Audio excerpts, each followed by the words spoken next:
Good morning, good afternoon, or good night, and welcome to Command Power, the show in which we discuss all things Magic the Gathering with a focus on Commander. And today we have another episode in our Spoiler Spotlight series in which I talk about, well, spoilers and tell you what my thoughts are on them. But before that, just a quick reminder to click subscribe if you enjoy my videos. We're well on our way to 1 million subscribers and your support means everything to me. And today we're going to be talking about Redemption Arc. For 2 colorless and 1 white, it's an enchantment aura that says enchant creature, and enchant creature has indestructible and is goaded.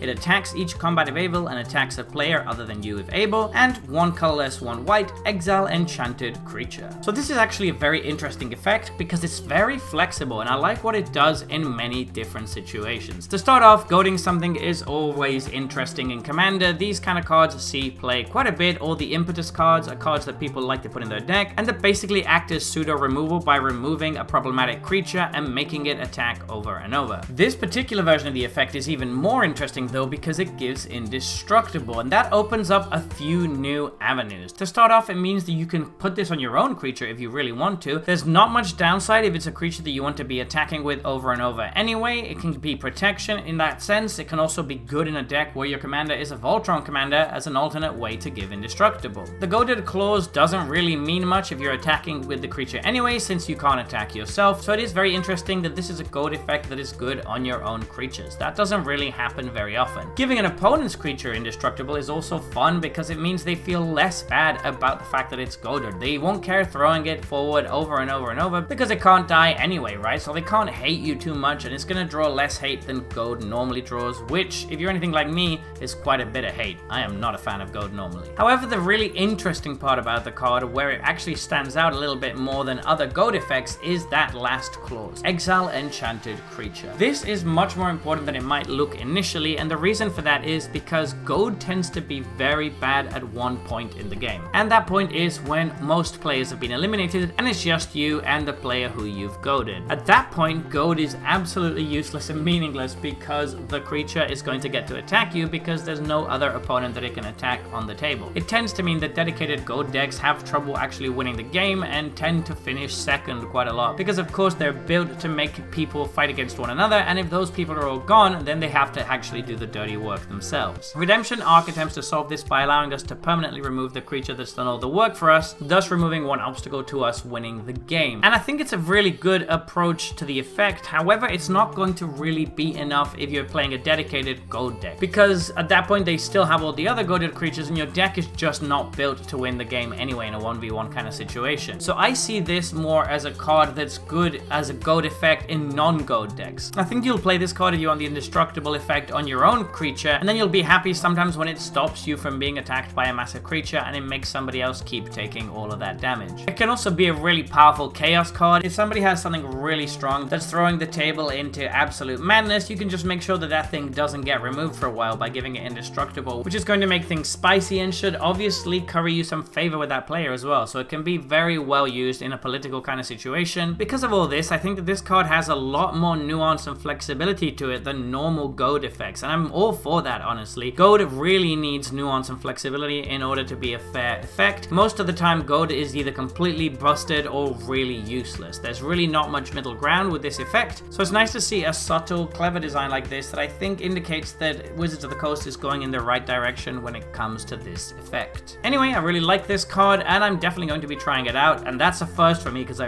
really hate putting goad effects into my decks. So there you have it. Those have been my thoughts on this new spoiler. What do you think about this card? Please let me know in the comment section below. I read all comments and respond to all of them too. And if you enjoyed this video, don't forget to click like or subscribe. It really helps the channel. And until next time, take care.